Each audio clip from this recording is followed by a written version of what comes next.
Ciao.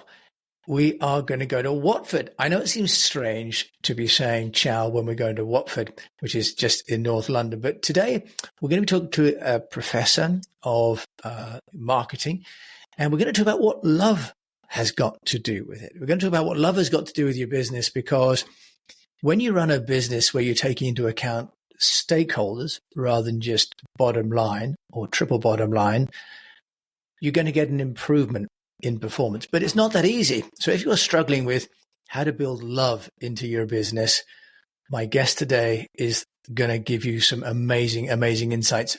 We're joined by Dr. Bruno Roque Signacco. Bruno. Thank you very much. I feel very honored to be here. Thank you for the invite. Thank you again. Well, thank you, because you've got a new book that's just come out, and we're going to talk about The Art of Compassionate Business, which is your book published by Routledge. So well done. You've got an established publisher. And we're going to talk about the importance of compassion and how we can, if you like, dovetail that with the need for profits as well. And what happens if people don't take into account building some love into their business, into their relationships?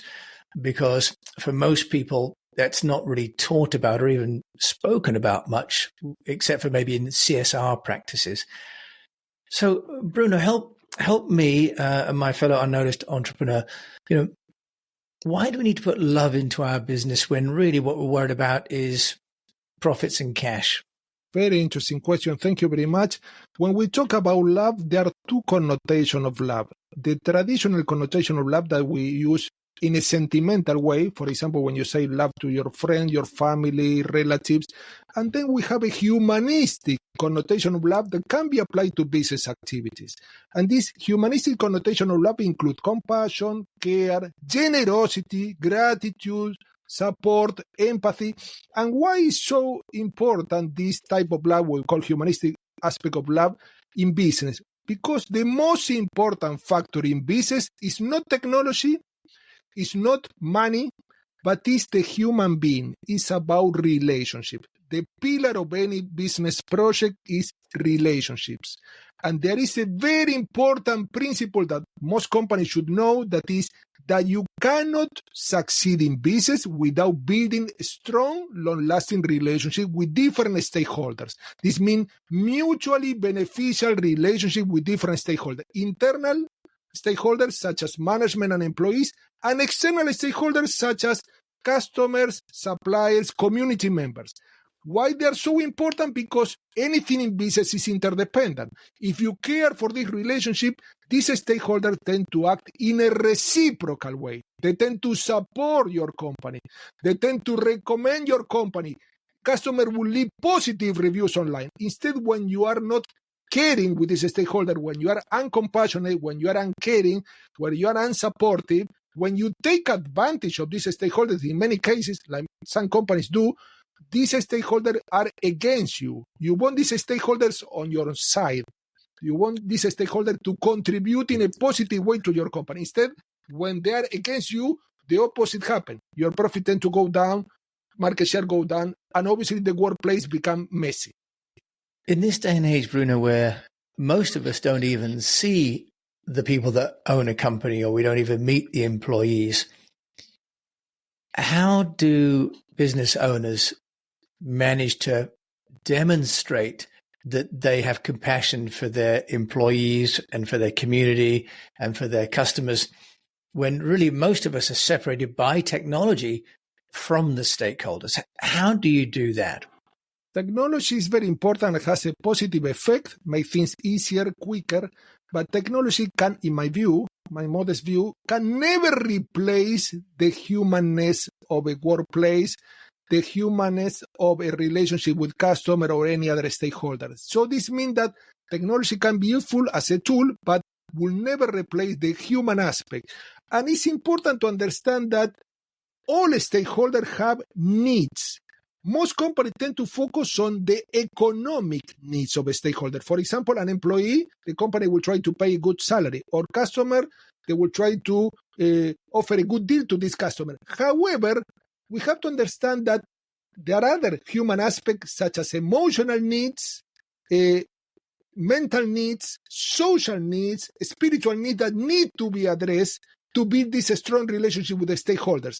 What I observe in my consultancy activity is that most companies tend to focus on what we call quantitative aspect of business, what can be measured, what can be counted, such as profits, market share, productivity. But there are other aspects that we call qualitative aspect of business, what cannot be measured, what cannot be counted. There is a philosopher that observed not everything that counts can be counted, and not everything that can be counted counts. So we have to focus on this qualitative aspect of business, which include empathy, camaraderie, loyalty, commitment, support that cannot be measured in a precise way. Why is so important? Because when we nurture these qualitative aspects, this relationship becomes stronger. They become stronger over time, more robust, and these stakeholders are more prone to support our company in our business journey. Instead, when we don't nurture this relationship, these stakeholders tend to withdraw. They tend to switch from our company to other companies, for example, in the case of customer, or employees might leave the company because they don't feel at ease, they don't feel supported. So nurturing relationship with the stakeholders bring about positive key performance indicator. Why? Because these key performance indicators are the natural result of solid, sound, robust relationship with these stakeholders. Bruno, that's a really comprehensive reply, as I'd expect from you. From a practical point of view, and I know you do consultancy and you go into companies, as an entrepreneur, if I've bought into the idea of needing to be compassionate, and maybe I'm already giving maternity leave or paternity leave. Maybe I'm already allowing people to bring their animals in to work. Maybe I've got a comprehensive program for customers to come in and discuss their issues. Can you give some practical tips of the kind that you train business owners on, which help them to make a culture of compassion rather than tactical implementation of compassionate acts? Yes. Tactics and strategies are important, but my book is more focused, and my activities on consultancy in this area are focused on principles. Some important principle that companies should take into account is, for example, the principle of generosity and gratitude. You can create a much more compassionate workplace when you continually encourage gratitude. This means that, for example, an employee has been working hard over time for many months. Well, you can demonstrate your gratitude if you are the manager in a very simple way. Maybe a personalized signed thank you note, and maybe organizing an event, a public event, to recognize and acknowledge this employee publicly, and also maybe giving some economic incentive like a bonus, but the employee will also appreciate this emotional recognition. This means being grateful, being connected to them, and making them feel that they counted. They count and they counted. They are valued. Another point will be generosity. Generosity will say, many companies tend to focus on getting. We want more market share. We want more sales. We want more customers. This is getting. But there should be an equilibrium between getting and giving. Companies that are very generous, like Google, for example, give away a lot of products. They give away Google Translate, Google Maps, and so on, and they're very successful. So by giving away, you bring about a positive cycle. For example, let's put in a very specific case, so how you can be more generous. Supposing that the employee has been very committed to this company, what you can give? You can give tangible things like a bonus, but also you can give an ear. You can listen to this employee's concerns. You can give some coaching. You can give some mentoring. You can provide this employee with technical training or technical advice. You can provide employees with contact. For example, I have a case of a company during the pandemic that were firing the employees, and this company recommended their employees that were about to leave the company to a competitor. This is incredible. So this is an act of generosity, because generosity, according to research, begets generosity. When you are stingy, when you try only to obtain and not to give back, you are hindering the flow of economic prosperity. Bruno, I love that. So this idea of, as you say, giving people time, giving them some recognition, and making them feel human, especially in this day and age where people are working remotely and not connected with their team. is especially important. Why do companies not do this, Very Bruno? important. Because we're all humans. We've all got families, friends, and yet somehow the implication is that we go to an office or we run a company and we're different. We're not that warm-hearted, generous person that we might like to think that we are. What happens and what There are stops many us being? reasons. I can mention a few reasons, but there are many. So one of the reasons is the lack of time. So for example, you see some companies that have very tight deadlines. They encourage people to multitask. They don't encourage people to have non-business conversations that are good to know each other, because if we're working as a team or we're working in the same space, we need to know each other at a personal level. But also, in many cases, companies cannot foster a compassionate attitude because they are full of fear. This means that, technically speaking, we call this company, they lack psychological safety. This means that employees feel unsafe. They are always triggered by their fight, fly, flee mode, and they are continually fearful of making mistakes, fearful of innovating, fearful of sharing information, fearful of sharing their losing their jobs. How can you be compassionate when you are fearful? They are incompatible emotional states. So this means a company should approach and analyze the workplace and see, is there any fear in this workplace? If so, how can we make this workplace much safer, much more supportive, so that people can express their ideas without fear? And when the psychological safe workplace is developed, there is research on this, people tend to become much more innovative. Much more innovative ideas tend to become much more productive. Why? Because they like to share resources. They trust each other. Psychological safety bring about trust, higher trust. Bruno, having run, my own businesses for nearly 30 years, my experience is that when cash flow gets tight, emotions run short, tempers get frayed. We do then focus on the short-term, meeting payroll, paying rent. And then we start to notice when people are not pulling their weight. We notice when customers are late or customers are asking for more than we should give them. How do you advise that we break that pattern of, you could call it almost sort of a reducing balance of compassion, because you get into a bit of a downward spiral when you head down that path. So how do we break out of that cycle? Very interesting question. So very simple, because when you have, for example, a potentially negative event or perceived as a negative event, for example, drop in sales. This is a potentially negative event. You can frame in two ways. You can frame in a negative way. This means that it's a loss for the company. We cannot do anything. Everyone will get defeated, and this will create a negative cycle. And, cognitive psychology will say that you can frame this in a different way. This might be an opportunity to try other strategies to build a stronger relationship with the stakeholders, to analyze what we are doing wrong and try to offer higher value. So this means instead of framing as a threat that will trigger naturally the freeze, fight, fly mode, you put this as an opportunity to grow, to strengthen the relationship with stakeholders, to do things differently, to converse with customers what they want. Okay, if they're dropping sales, there might be some customers are not happy.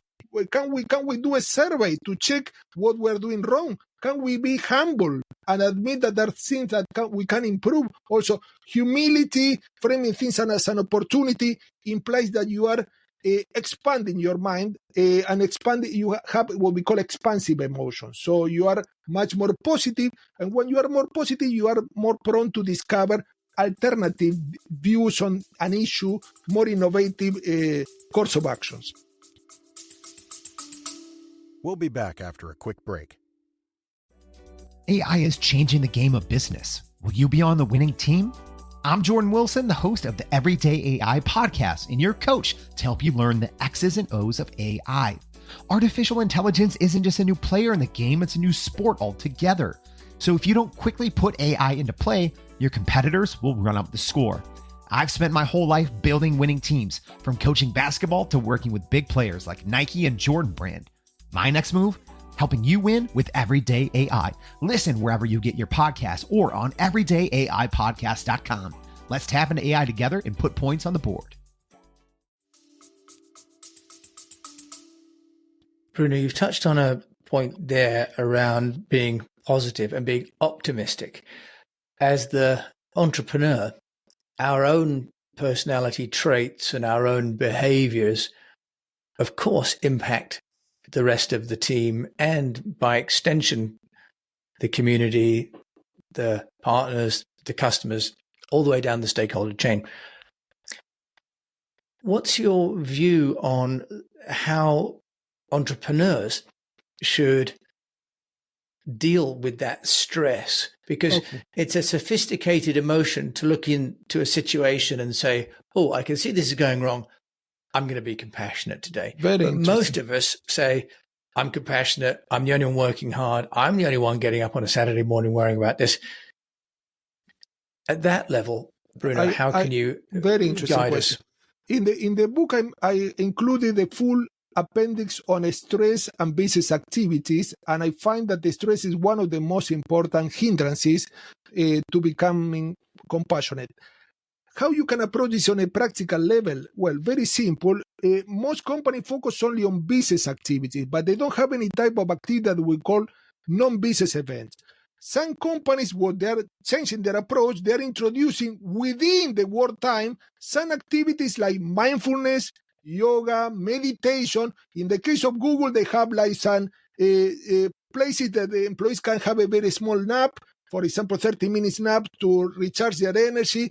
In some cases, the company try to surround the workplaces with natural environments so that the employees can take a walk during the break, but also encouraging, I mentioned it also in my book, there is a full chapter on playfulness. Companies that are very productive tend to encourage playfulness. And you can say, oh, playfulness is related to irresponsibility or lack of commitment, and so on. No, the opposite. When people in the company organize, for example, once a week or once a month, activities that are playful, where people can connect to one another on a social level, people recharge this energy. They are less prone to become stressed when they face challenging situations. Why? Because they have this escape valve. They have this type of activity that they can resort to, and they feel connected to others, not only on a role level, because also this is a very limiting way of connecting to others.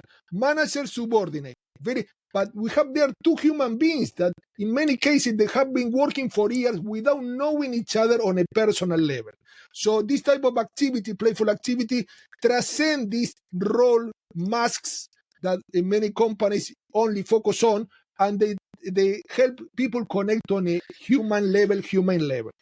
And I think, Bruno, one of the things you've mentioned there is the company could organize, but yes, my experience is that it can be more powerful if the entrepreneur lets go of that and asks people in the organization to organize it, right? To, democratize the playfulness and get other people involved in deciding what they would like, rather than the entrepreneur feeling that they've got a pressure to create a whole new playfulness activity, for example. And what's your view on that? Yeah, both are correct, depending on the company's idiosyncrasy. But what we have to understand that the manager can organize this, employees can organize this, depending on the culture of the company. But also there are companies outside any organization that are specialized in this type of activity. You can research online, and you will see that there are companies, for example, that they have like treasure hunts. They organize for other companies this type of activity, and they're very successful.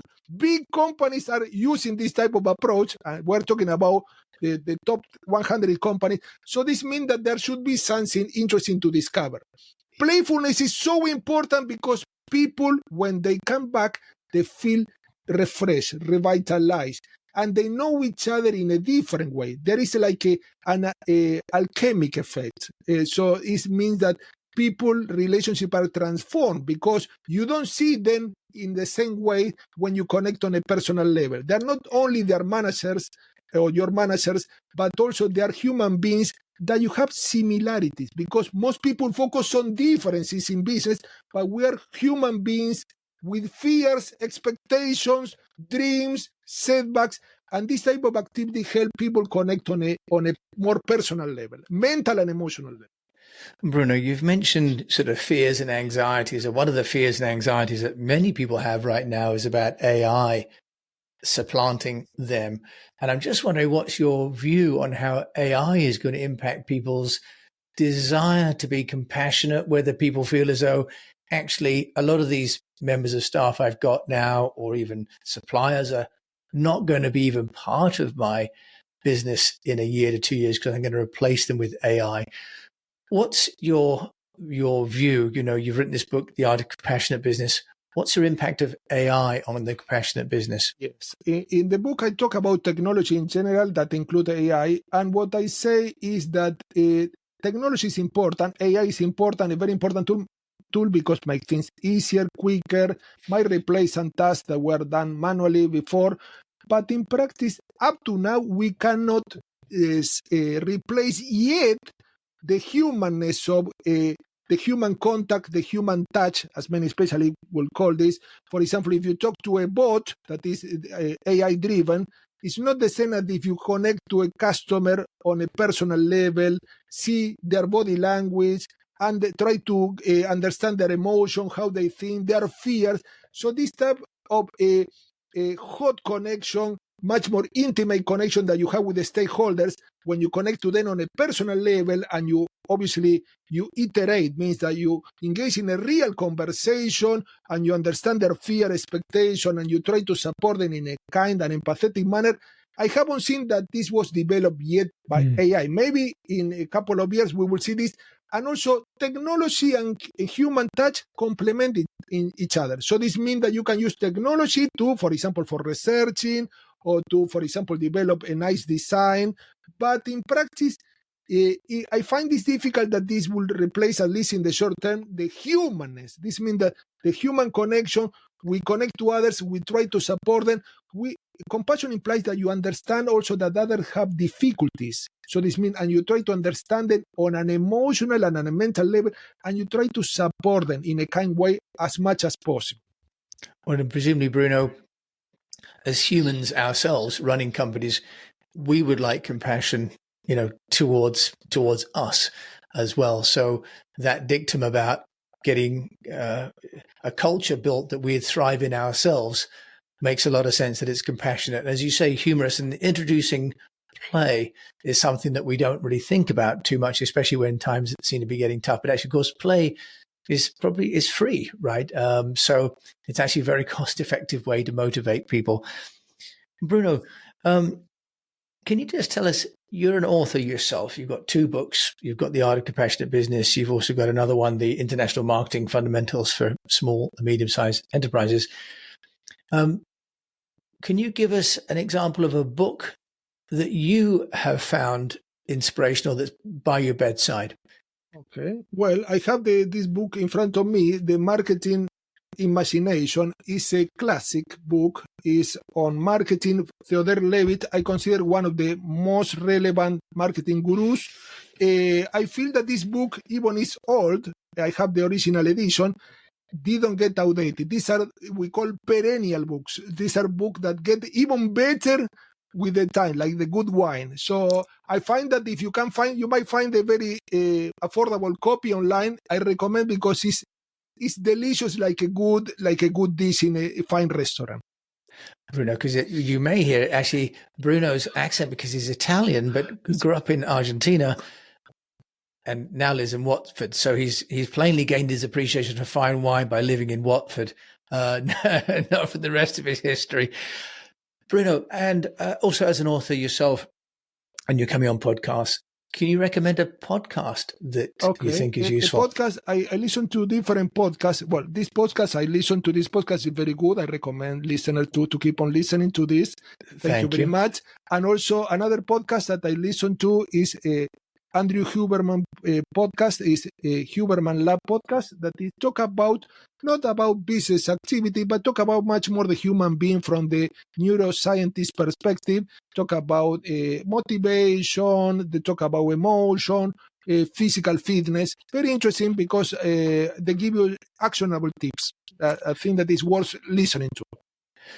Bruno, we'll check both those. And the Huberman, yes, I've seen that come up on my Apple podcast recommendations, more and more of these amazing podcasts exploring these topics like the compassionate business. If you want to find out more about you, Bruno Signaccio, how do they find you? Well, they can check my website, www.brunosignacco, with double C at the end, .com, or they can find me on LinkedIn. I have a couple of followers, 21,000 followers, and also they can find my book online, The Art of Compassionate Business.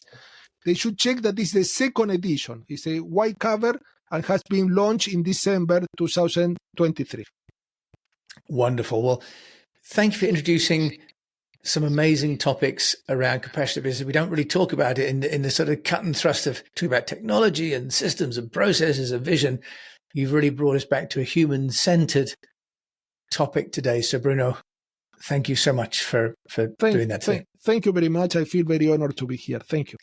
Well, we're honored because you're a learned man and you really brought us back. And one of the reasons that Theodore Levitt, which is a book I read when I did my postgraduate degree in marketing, Theodore Levitt had his book, I think, then as part of our course book, is that some aspects of marketing are evergreen, right? There are some basics around human psychology, human motivation, but also around human spirit, around the desire for compassion, for the need for recognition, and the idea that as an entrepreneur, as a founder, you're responsible, you're the guardian of the culture of your business. So we have the responsibility and the opportunity to build the environment that we want within our companies.